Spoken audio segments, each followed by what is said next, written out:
Di tahun 2019, di tahun yang sama ketika keluar hasil pengecekan kalau tanah tersebut aman, Mimi mengajukan permohonan eksekusi pengosongan ke Pengadilan Negeri Bekasi yang kemudian diserahkan ke Pengadilan Negeri Cikarang. Sebab lokasi sengketa tersebut berada di wilayah yuridiksi Cikarang. Nah, surat keputusan untuk melakukan eksekusi pengosongan keluar pada tahun 2024 di area lahan SHM nomor 704, 705, 706, dan 707. Dan Bari selama ini mengaku dia tidak mengetahui duduk perkara atas tanah tersebut sampai akhirnya mengetahui kalau tanahnya itu ternyata sempat bersengketa pada tahun 1996. Dia baru tahu setelah mendapatkan surat eksekusi, sebab dia bersama dengan warga yang ada di sana nggak pernah dilibatkan dalam persidangan sengketa atas tanah itu. Yo geng, tekan tombol subscribe geng. Hey yo, what's good? Welcome back to Kamar Jerry.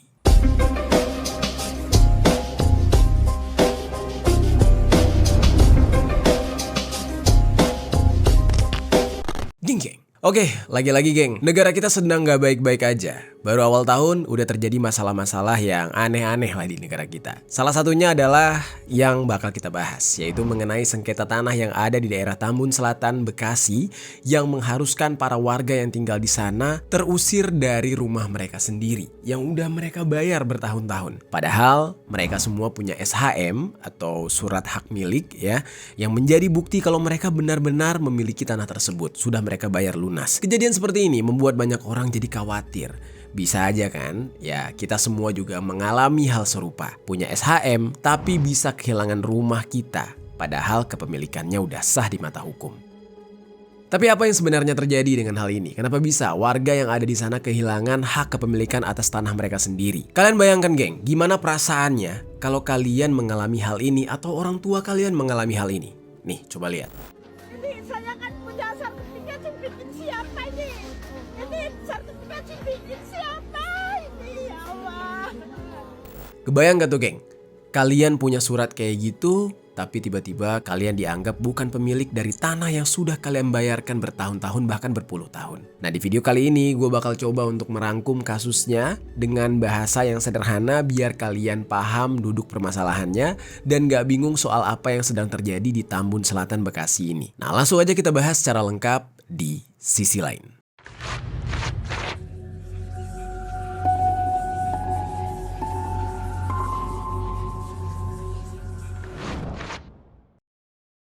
Oke, kita langsung masuk ke dalam pembahasan pertama, yaitu awal mula permasalahan sengketa tanah di Tambun Selatan.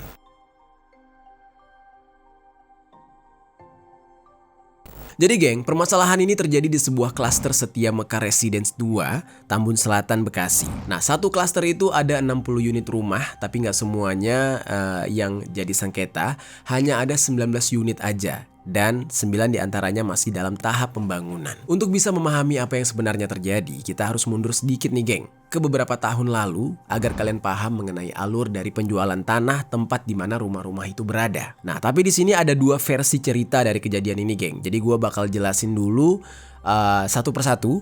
Nah, jadi jangan salah paham ya. Ini gue jelasin yang pertamanya dulu, yang merupakan cerita dari pihak yang terdampak, yaitu para penghuni klaster yang menjadi bisa dibilang korban lah di dalam kasus ini karena rumah mereka dirubuhkan gitu. Baru nanti setelahnya gue bakal menjelaskan dari pihak yang menggugat tanahnya. Oke, sekarang kita masuk ke dalam cerita para penghuni klaster.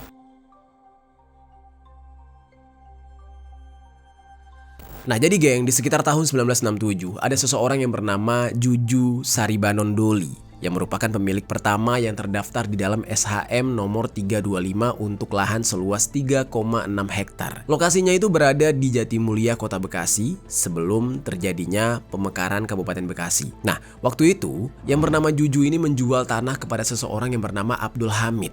Dan di dalam transaksi jual beli tanah tersebut, Juju membuat akta jual beli atau AJB sebagai bukti kwitansi pelepasan tanah. Di saat itu, Juju juga langsung menyerahkan sertifikatnya ke tangan Abdul Hamid. Namun di saat itu, Abdul Hamid baru membayar DP doang, baru uang muka. Tapi sertifikatnya sudah berada di tangan dia. Ya entah mereka ini saling percaya banget atau gimana, yang jelas itu terjadi.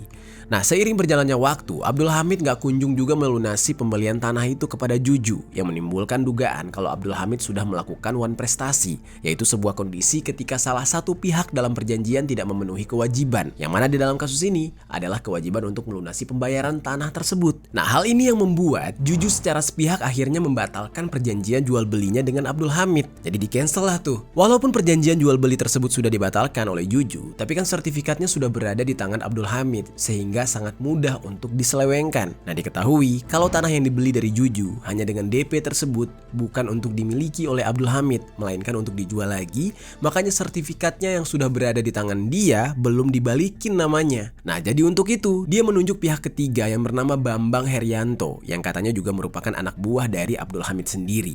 Namun ada informasi lain yang gue dapatkan dari BBC kalau Abdul Hamid ini bukan memberikan kuasa kepada Bambang Herianto, tetapi melainkan kepada seseorang yang bernama Ahmad Arif pada tanggal 24 Desember tahun 1979 untuk membantu menjual tanah tersebut. Proses penyerahan kuasa ini tanpa ada suatu ikatan apapun dalam perjanjian lainnya, selain yang tercantum dalam pemberian kuasa di bawah tangan. Nah barulah dari Ahmad Arif ini, akta pemindahan kuasanya diberikan kepada Bambang Herianto pada tanggal 19 Januari tahun 1980 untuk menjual tanah tersebut. Pada tahun 1982, Bambang ini menemukan calon pembeli yang bernama Kayat. Transaksi pun dilakukan. Bambang sendiri mengklaim kalau ada bukti transaksi antara Kayat dengan Abdul Hamid. Diserahkanlah tuh SHM-nya kepada si Kayat. Ketika ingin melunasi pembelian tanah, Kayat ini meminta untuk bisa bertemu dengan pemilik asli dari SHM yang dia beli tersebut, yaitu yang bernama Juju. Tapi ada informasi lainnya yang mengatakan kalau bukan Kayat yang menemui Juju, melainkan Abdul Hamid secara langsung, namun itu atas permintaan dari Kayat, sebab SHM-nya masih atas nama Juju. Nah pada saat bertemu, Juju bilang ke Bambang, ya, anak buahnya Abdul Hamid tadi, kalau perjanjian jual beli tanah kepada Abdul Hamid sudah lama dibatalkan karena Abdul Hamid gak membayar lunas, sehingga legalitas dari SHM yang sekarang berada di tangan Abdul Hamid sangat dipertanyakan. Karena masih gak ada itikat baik dari Abdul Hamid untuk melunasi pembelian tanah tersebut, ya akhirnya Juju memutuskan untuk melaporkan kasus penggelapan SHM miliknya dia ke Polda Metro Jaya pada tahun 1991. Karena kenapa? Ya karena SHM-nya gak dikembalikan juga, cuma dibayar DP tapi nggak dilunasin, sertifikat SHM-nya nggak dikembaliin. Akhirnya beberapa waktu kemudian si calon pembeli yang bernama Kayat itu akhirnya berhasil menemui yang namanya Juju ini. Dalam pertemuan tersebut, Juju menjelaskan duduk perkara permasalahan SHM ini kepada Kayat dan meminta kepada Kayat kalau dia mau beli tanah itu, maka Kayat harus menanggung sisa pembayaran dari Abdul Hamid yang belum dilunasi. Jadi ibaratnya gini, dia ngomong ke Kayat, kamu mau beli tanah saya kan? Ya, belinya sama si Hamid kan, karena SHM saya tuh digelapkan sama Hamid gitu kan. Kamu beli sama dia gak apa-apa, kamu bayar sama dia, tapi kamu harus bayar sisanya tuh ke saya.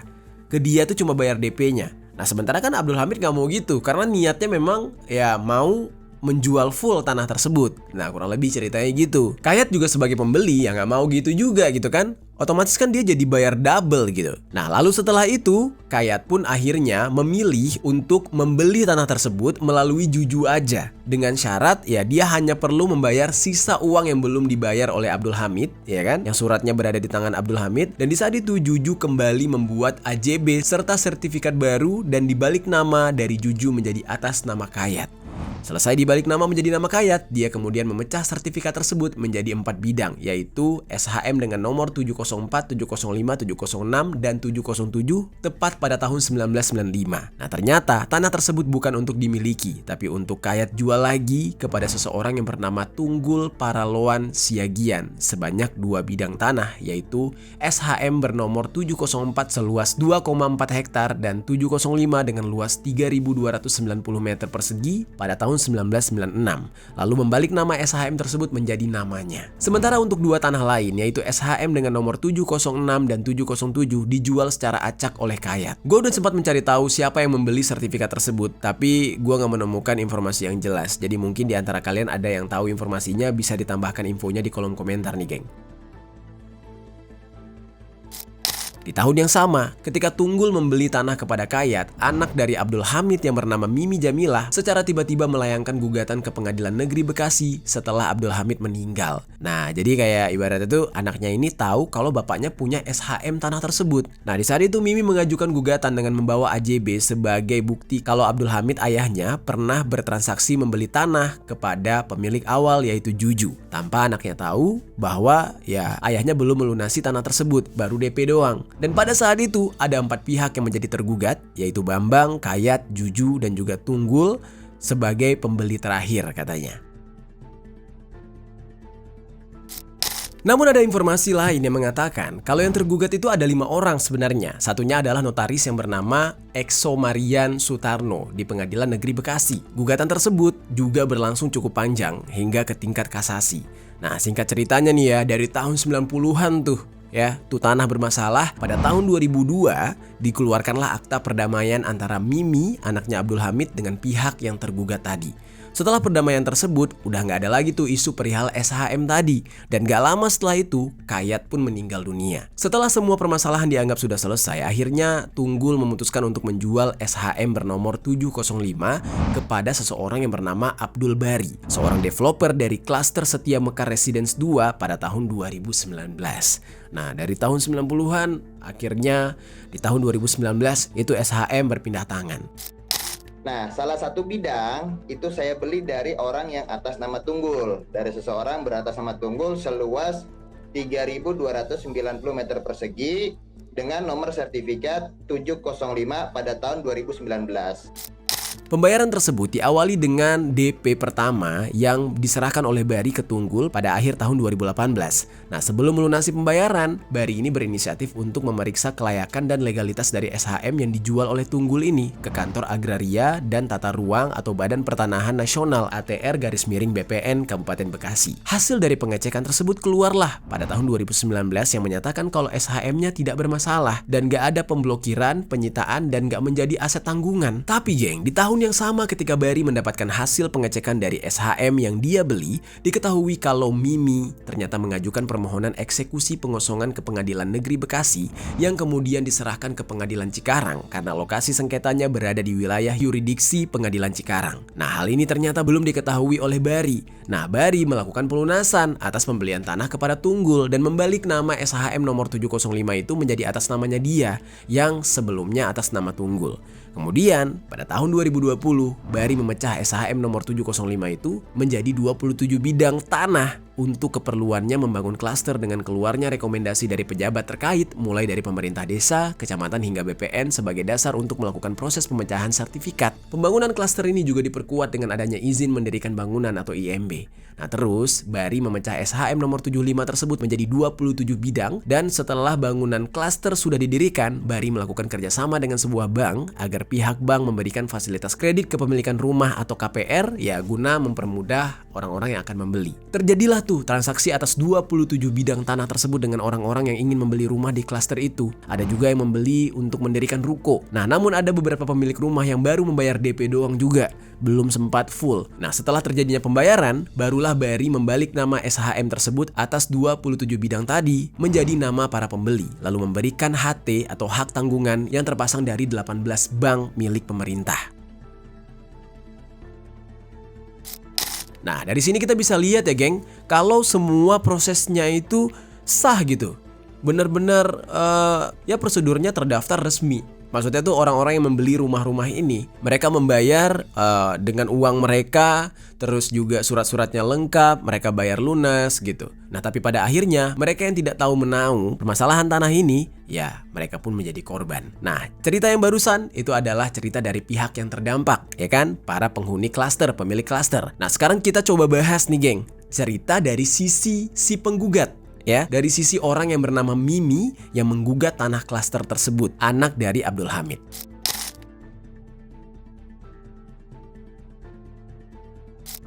Sebelumnya, di cerita yang sebelumnya ya, kita kan udah sempat tuh membahas soal sudut pandang dari para penghuni klaster. Nah, di sana diceritakan kalau si pemilik awal yaitu Juju menjual tanahnya kepada Abdul Hamid, yaitu orang tuanya dari si Mimi. Namun di saat itu Abdul Hamid tidak menyelesaikan pembayarannya sampai lunas sehingga Juju memutuskan untuk melaporkannya pada tahun 1991. Gue nggak tahu nih geng, apakah Mimi selaku anak itu tahu kalau ayahnya belum melunasi pembayaran tersebut kepada Juju. Tapi yang Mimi tahu adalah Abdul Hamid meminta bantuan seseorang yang mana ini adalah Bambang Herianto, ya, anak buahnya dia, untuk menjual tanah tersebut, tapi katanya Abdul Hamid baru menerima pembayaran hanya sebesar 1,2 juta doang. Proses jual beli tersebut terhenti. Hanya saja Bambang menjual lagi ke pihak lain yang mana itu adalah orang yang bernama Kayat tanpa sepengetahuan Abdul Hamid. Permasalahan ini benar-benar berbelit dan terus berlanjut hingga dibawa ke jalur hukum. Dan di tahun 1996, seperti yang udah gue ceritakan sebelumnya, kalau Mimi mengajukan gugatan kepada beberapa pihak di Pengadilan Negeri Bekasi. Nah, kalau dari keterangan kuasa hukumnya Mimi yang bernama Amir Yun Aziz, tanah tersebut ditetapkan sebagai objek sengketa dan disita sebagai jaminan sehingga tidak memiliki kekuatan hukum. Dengan adanya keputusan ini, pengadilan menyatakan mengembalikan sertifikat 325 kepada Abdul Hamid. Nah, setelah itu, pihak yang tergugat mengajukan banding ke Pengadilan Tinggi Bandung namun ditolak dan proses hukumnya berlanjut hingga kasasi di Mahkamah Agung yang terjadi pada tanggal 28 Oktober tahun 1999. Nah, setelah itu kembali memperkuat putusan Pengadilan Negeri Bekasi dan menurut Aziz, perkara tersebut selesai di tahun 1999 dan sudah tidak ada lagi peninjauan kembali atau PK. Lalu kemudian gue mendapatkan informasi dari media BBC yang berhasil mendapatkan rincian dari dokumen putusan pengadilan. Jadi memang benar kalau terjadi transaksi jual beli antara Juju dengan Abdul Hamid dan prosesnya dilakukan di hadapan camat selaku pejabat pembuat akta tanah. Dan kemudian Ahmad Arif diberikan kuasa oleh Abdul Hamid, namun Ahmad Arif ini memberikan kuasa lagi kepada seseorang yang bernama Bambang Herianto. Jadi udah dioper. Dikabarkan kalau Abdul Hamid sudah menerima bayaran atas penjualan tanah tersebut, ya pada tahun itu nih gede gitu ya, sebesar 1,2 juta rupiah sebagai DP. Tapi sampai tahun 1997, Bambang Herianto tidak melunasi pembayaran sebagai salah satu syarat sah suatu jual beli ke Abdul Hamid. Nah, singkat ceritanya, pada tahun 1908, Bambang Herianto diketahui memiliki hutang piutang sebesar 96 juta kepada PT 5 Mas Indah yang dimiliki oleh Kayat. Nah, sebagai jaminannya, ternyata Bambang ini menyerahkan sertifikat tanah milik Abdul Hamid kepada Kayat yang nilainya sebesar 72 juta. Nah, oleh karena itu, ada kekurangan sebesar 23.940.000 rupiah yang belum dibayarkan oleh Bambang. Nah, karena belum mendapatkan peralihan hak atas tanah secara sah dari Bambang, Kayat pun dikabarkan menghubungi Juju agar bisa membalik nama sertifikatnya. Karena kan pemilik aslinya ini Juju gitu kan. Dan pada saat itu Juju kemudian menandatangani akta jual beli tanah kepada Kayat di hadapan notaris dan pejabat pembuat akta tanah. Nah, karena itu Juju disebutkan menerima imbalan atau uang pengurusan tanah pada tanggal 31 Maret tahun 1982 sebesar 3,6 juta rupiah dari PT 5 Mas Indah milik Kayat. Nah, namun geng, permasalahannya muncul di kemudian hari ketika Juju pada tanggal 3 Desember tahun 1989 melakukan musyawarah yang dihadiri oleh kepala desa serta 2 saksi di mana dia mengakui hanya menjual tanahnya kepada Abdul Hamid dan dia didatangi oleh utusan Kayat untuk balik nama sertifikat tanah serta menerima imbalan. Nah, lalu Juju juga mengaku menandatangani akta jual beli pada tanggal 5 April 1982 dan mengatakan kalau dia sudah terperdaya atau udah kayak ditipu gitu oleh si Kayat katanya. Namun di sisi lain, tanpa diketahui oleh si Juju ini, Kayat sebenarnya udah memecah sertifikat yang dia dapatkan dari Juju itu menjadi 4 bagian. Seperti yang udah gue jelaskan di sebelumnya, 2 dari 4 bagian tanah tersebut udah dijual kepada si Tunggul. Nah, orang yang bernama Tunggul. Gak diketahui dengan pasti apa yang sebenarnya terjadi di tahun 2002, geng. Karena dari cerita sebelumnya, pada tahun tersebut dikatakan terbit akta perdamaian, sehingga tanah tersebut sudah gak ada lagi sengketa. Namun karena pihak Mimi hanya menjelaskan proses hukum sampai tahun 1999, sehingga menganggap bahwa tanah tersebut masih menjadi milik ayahnya Abdul Hamid dan diwariskan kepada anaknya Mimi selaku ahli waris. Ya meskipun begitu, nyatanya tanah milik Abdul Hamid itu masih tetap dihuni oleh warga sampai akhirnya menjadi klaster seperti sekarang. Nah, ini bisa dilihat bagaimana situasi di area klaster sahabat-kompas.com. Dan ini sebetulnya sahabat-kompas.com, rumah ini cukup mewah.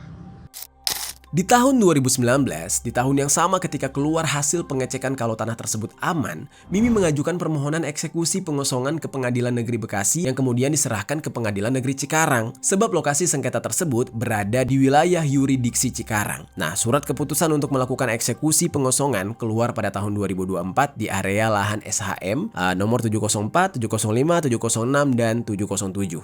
Dan untuk proses eksekusi tersebut, Aziz mengatakan kalau tidak dilakukan secara langsung, tapi ada beberapa tindakan yang dilakukan oleh pihak Mimi, seperti teguran, mediasi kepada warga yang berada di klaster tersebut untuk memberitahu permasalahan tanah yang sedang terjadi. Nah, Aziz mengatakan kalau ada surat edaran yang menunjukkan kalau tanah tersebut adalah tanah sengketa dan rencana untuk menjalankan eksekusi pengosongan lahan yang dilakukan pada tanggal 20 Januari tahun 2025 kemarin. Nah, lalu geng, menurut Aziz, ada sebagian warga yang sepakat untuk berdamai dengan pihak Mimi. SHM 325 itu kan sudah dipecah menjadi 704, 705, 706, dan 707. Klaster itu cuma 705 dan Aziz tidak menyebutkan warga-warga yang menempati 705. Dia cuma menyebutkan warga yang menempati 704, 706, terus 707.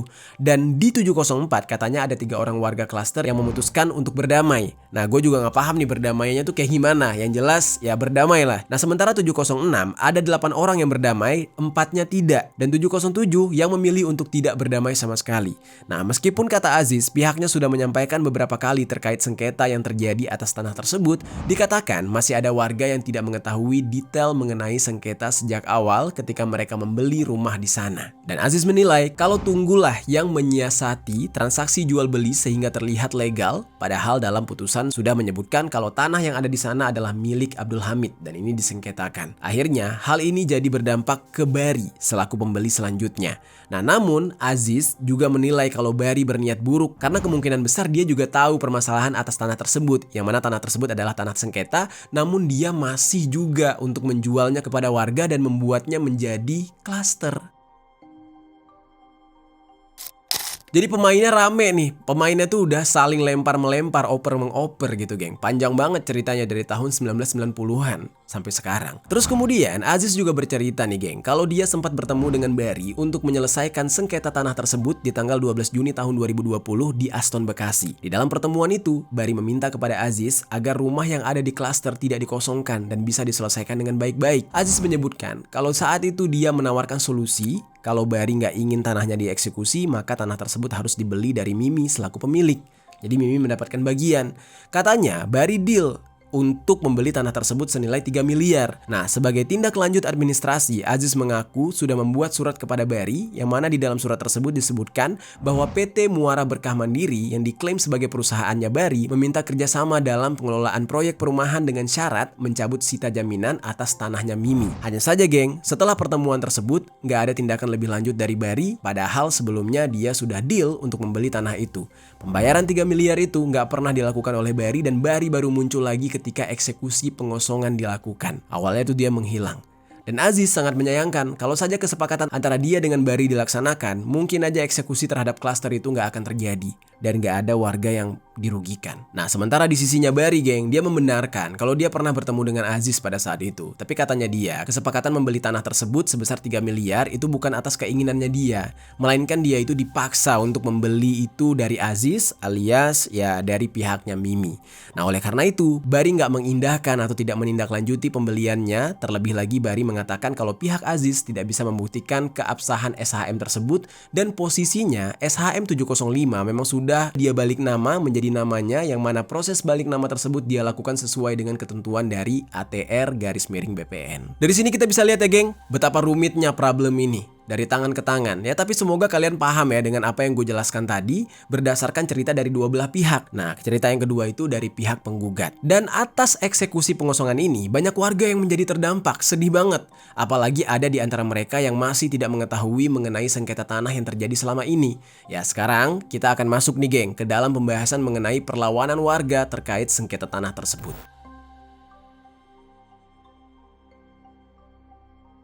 Jadi geng, ketika warga klaster mendapatkan surat edaran yang berisi rencana untuk mengeksekusi pengosongan rumah yang ada di sana, dikatakan banyak warga yang terkejut.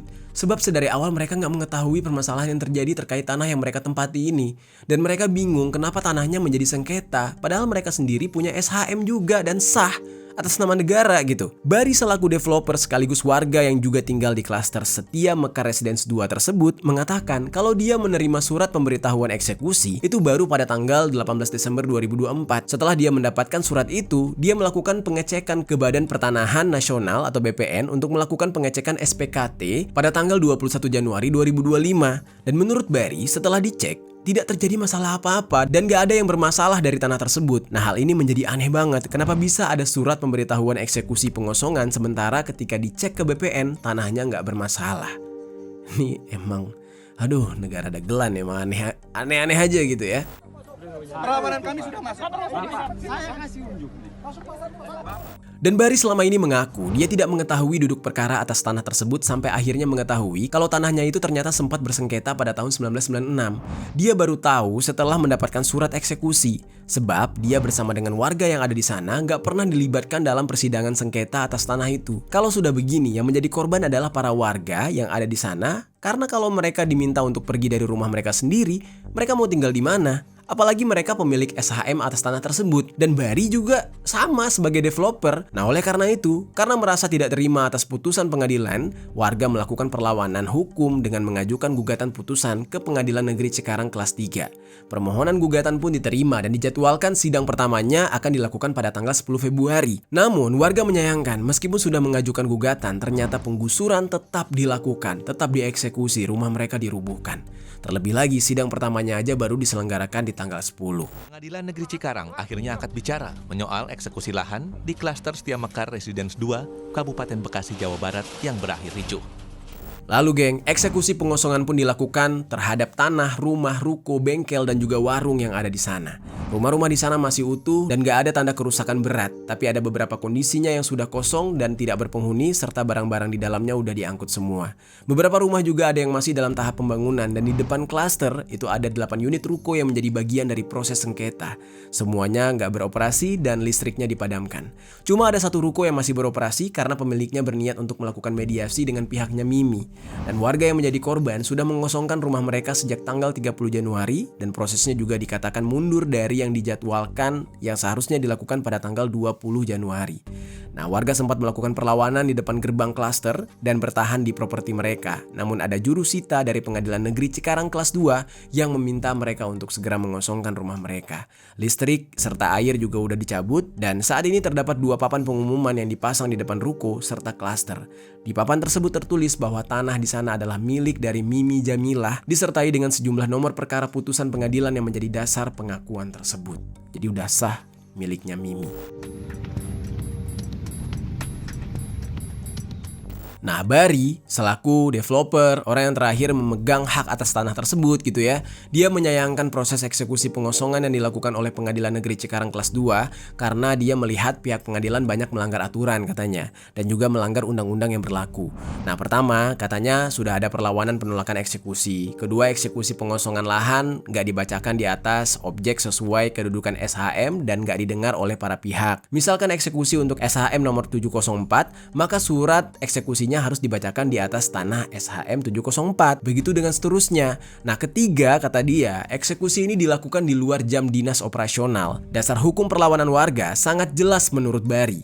Karena merujuk pada buku 2 Mahkamah Agung tentang pedoman teknis administrasi dan teknis peradilan perdata umum dan perdata khusus halaman 101. Perlawanan sebenarnya nggak menangguhkan eksekusi kecuali apabila diketahui bahwa perlawanan tersebut benar-benar beralasan. Maka eksekusi bisa ditangguhkan setidak-tidaknya sampai dijatuhkan putusan oleh pengadilan negeri. Nah, selain itu, Bari serta warga lain mempertanyakan kenapa nggak ada pejabat dari kantor ATR BPN Kabupaten Bekasi dalam penggusuran ini. Jadi kayak ya kemana pihak itu gitu. Nah, setelah rumah tersebut dikosongkan, ya Ririn ya selaku ketua RT 8 Tambun Selatan bercerita kalau ada beberapa tukang rongsok yang ketahuan mendatangi rumah yang saat ini sudah kosong. Mereka berada di sana untuk mengambil barang-barang warga yang masih tersisa. Jadi kayak ngejarah. Kejadian penjarahan ini terjadi di malam hari karena kan di sana udah nggak ada orang, ditambah lagi dengan kondisinya yang sudah gelap karena listriknya udah diputus. Bu Ririn ini mengaku kalau dia memergoki sendiri aksi penjarahan tersebut dan dia heran kenapa ada beberapa orang yang berada di sekitar rumah yang sudah kosong. Nah, tapi Bu Ririn ini selaku RT notabene dia sendiri nggak kenal orang-orang itu siapa, datangnya dari mana. Nah, warga yang masih tersisa di sana juga nggak mengetahui siapa yang datang mengambil atau menjarah barang-barang tersebut. Kemudian ada salah satu pengakuan dari pemilik ruko yang bernama Slamet yang mengaku sampai menangis ketika menyaksikan penggusuran rukonya. Dia berbisnis furniture dan sudah dia jalani sejak tahun 90-an. Nah, dia membangun bisnis tersebut dari belum memiliki modal sampai mendapatkan modal dari orang lain, punya toko sendiri, hingga membangun ruko seluas 285 meter persegi di sana. Dan Slamet mengatakan kalau dari penggusuran ini kerugiannya ditaksir ya lebih dari ratusan juta rupiah. Karena sengketa tanah ini juga berkaitan dengan ATR BPN karena pihaknya lah yang mengeluarkan SHM. Nah, sekarang kita akan masuk ke dalam pembahasan mengenai tanggapan dari ATR BPN terhadap kasus ini.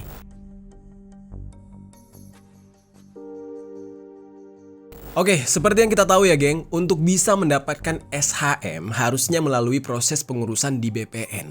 Nah, kenapa bisa tanah yang menjadi tempat tinggal dari warga klaster sekarang bermasalah, padahal SHM yang mereka punya itu dikeluarkan oleh BPN secara sah. Nah, ini kan bikin kita tuh jadi ragu sama negara sendiri gitu ya. Nah, jadi kalau menurut Kepala Kantor ATR BPN Kabupaten Bekasi yang bernama Darman Simanjuntak, sengketa tanah di sana bukanlah ranah dari BPN, sebab permasalahan ini adalah perkara perdata antara kedua belah pihak, sebab kedua belah pihak sama-sama mengklaim memiliki AJB sehingga masuknya ke ranah pengadilan. Nah, sementara BPN hanyalah administrasi dan sampai saat ini nggak ada yang mendatangi BPN untuk menyelesaikan keperdataan apapun. Nah, Pak Darman ini bilang kalau masalah ini bisa terjadi karena adanya SHM yang dipecah dan membuat polemik kepemilikannya, geng. Nah, eksekusi pun dilakukan dikarenakan ATR BPN Kabupaten Bekasi mendapatkan informasi adanya gugatan pada tahun 1996 dengan nomor SHM 325. Dan barulah setelah mendapatkan informasi tersebut, ATR BPN Kabupaten Bekasi mencari data mengenai duduk perkara yang terjadi pada saat itu dan memang ternyata ada gugatan dulunya. Nah, namun ada yang membingungkan, geng, sebab menurut Pak Darman, sebelum dilakukan proses eksekusi, panitera dari pengadilan wajib memohon pengukuran ke BPN terlebih dahulu untuk mengetahui letak dan batas bidang tanah, dan ini ada aturannya. Nah, hanya saja berdasarkan data mereka gak ada permohonan pengukuran dari panitera. Nah, jadi langsung aja gitu dilaksanakan eksekusi. Terlebih lagi, perdamaian yang terjadi pada tahun 2002 yang gue sebutkan di cerita sebelumnya mungkin gak dilaporkan juga ke pengadilan sehingga bisa berbuntut panjang seperti sekarang. Sehingga dari pernyataan Pak Darman ini bisa disimpulkan kalau BPN tidak dilibatkan dalam proses eksekusi yang seharusnya BPN itu dipanggil untuk melakukan pengukuran. Nah, jadi ini antara yang eksekusi juga ada salahnya gitu. Ya, kita juga nggak tahu ya bagaimana sistemnya berjalan. BPN Kabupaten Bekasi tidak pernah menerima permohonan pengukuran. Terus sementara itu, Menteri ATR BPN yaitu Pak Nusron Wahid menyebutkan kalau penggusuran rumah di Tambun Selatan yang dilakukan oleh Pengadilan Negeri Cikarang tidak sesuai dengan prosedur, bahkan ada yang salah sasaran katanya. Nah, jadi yang seharusnya nggak digusur tapi malah digusur. Karena seharusnya melakukan pengukuran terlebih dahulu dan karena belum pernah diukur jadinya nggak tahu mana yang harus digusur dan yang enggak. Nah, ada sebanyak 5 rumah yang ternyata berada di luar peta dari objek yang disengketakan dan pemilik rumah membeli tanah dari masyarakat. Nah, karena itulah 5 pemilik bangunan yang sudah terlanjur digusur oleh Pengadilan Negeri Cikarang menuntut kepada pihak pengadilan untuk bertanggung jawab atas hancurnya properti mereka. Kebayang nggak tuh? Udah digusur ternyata ada yang salah gusur gara-gara nggak diukur dulu. Pak Nusron Wahid juga mengatakan akan memperjuangkan bagi warga yang menjadi korban atas salah gusur ini. Nah, dari kejadian ini banyak yang berasumsi kalau sengketa tanah yang terjadi di Tambun Selatan adanya sertifikat ganda. Karena kasus ini berawal dari adanya gugatan kepemilikan yang berujung kepada putusan pengadilan meskipun warga memiliki SHM yang seharusnya menjadi bukti kuat kepemilikan atas tanah. Kementerian ATR BPN sendiri mencatat bahwa sertifikat ganda menjadi salah satu sumber sengketa tanah terbesar di Indonesia. Dan menurut data tahun 2023, lebih dari 60% kasus pertanahan di pengadilan berkaitan dengan tumpang tindih sertifikat, alias sertifikatnya itu banyak. Nah, inilah yang disebut dengan adanya mafia tanah gitu. Mereka bisa bikin sertifikat double-double, ya sertifikat bentuknya kertas bro. Masa iya nggak bisa dipalsukan? Bisa banget gitu. Sertifikat ganda bisa terjadi karena berbagai faktor. Yang pertama karena penerbitan sertifikat baru di atas hak tanah yang sudah ada. Biasanya dilakukan oleh oknum yang bekerja sama dengan pihak tertentu. Nah, kedua, ada jual beli tanah dengan dokumen yang bermasalah di mana mafia tanah atau pejabat desa menerbitkan sertifikat yang tidak sah. Dan ketiga, perbedaan jalur sertifikasi tanah. Misalkan ada satu pihak yang memiliki SHM, sementara pihak lain mengurus sertifikat baru melalui program pendaftaran tanah sistematis lengkap atau PTSL. Nah, oleh karena itu, banyak yang menduga kalau ada permainan dari mafia tanah atas kasus yang terjadi di Tambun Selatan ini, geng. Terus geng, sementara itu ya, menurut Roni Septian selaku Kepala Departemen Advokasi Konsorsium Pembaruan Agraria atau KPA, ya dia mengatakan terjadinya masalah sertifikat ganda muncul karena petugas kantor pertanahan di daerah malas untuk memeriksa langsung ke lapangan. Para petugas kantor pertanahan juga diduga gampang percaya begitu aja pada dokumen serta klaim orang yang mengajukan permohonan. Yang penting ya kita tahu ya, oknum-oknum itu biasanya kalau udah ada pelicinnya ya dilancarkan gitu. Nah, namun pernyataan ini sebenarnya dibantah oleh Pak Darman karena mengklaim kalau penerbitan sebuah sertifikat harus melewati 3 tahapan, yaitu pengukuran bidang tanah, pemeriksaan dokumen beserta data kepemilikan termasuk dengan sisilah dari tanah tersebut dimiliki oleh siapa atau dibeli oleh siapa. Baru kemudian ya pengumumannya. Nah, ketika diumumkan, pihak pemohon diberi waktu paling lama 2 bulan untuk memberikan jawaban apakah subjek bidang tanah tersebut sudah sesuai atau belum. Ya kalau ada sanggahan maka akan diperbaiki, tapi kalau enggak sertifikat langsung diterbitkan. Nah, melalui pernyataan dari Pak Darman ini, itu artinya nggak ada sertifikat yang terbit begitu aja dengan gampangnya. Nah, tapi Pak Darman juga nggak membantah adanya kejadian sertifikat ganda di sebuah bidang tanah yang sama itu sering sekali terjadi di negara kita.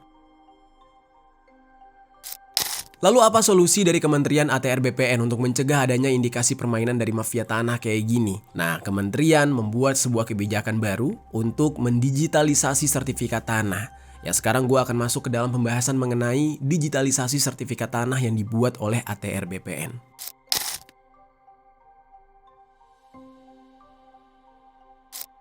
Mengubah dokumen menjadi format digital mulai diimplementasikan secara masif di berbagai bidang, termasuk di dalam hal ini adalah dokumen sertifikat tanah. Jadi sejak tahun 2021, Kementerian ATR BPN berkomitmen untuk mengubah sertifikat tanah konvensional menjadi sertifikat tanah elektronik atau yang dikenal dengan istilah sertifikat IL atau sertifikat L. Di dalam sertifikat L tersebut terdapat informasi berupa data pertanahan, data pribadi, dan informasi elektronik lainnya. Sertifikat ini bisa diakses secara online melalui HP, laptop, atau PC. Di dalam dokumen digital ini juga akan ada hashcode, terus ada QR code, verifikasi keamanan, single identity, tanda tangan elektronik, dan ketentuan penggunaan sertifikat L tersebut. Ada beberapa kelebihan dari sertifikat L ini yang pastinya adalah kemudahan akses informasi ke dokumen. Dari segi keamanan pun, dokumen digital dianggap lebih terjamin dan meminimalisir resiko pemalsuan atau kehilangan dokumen.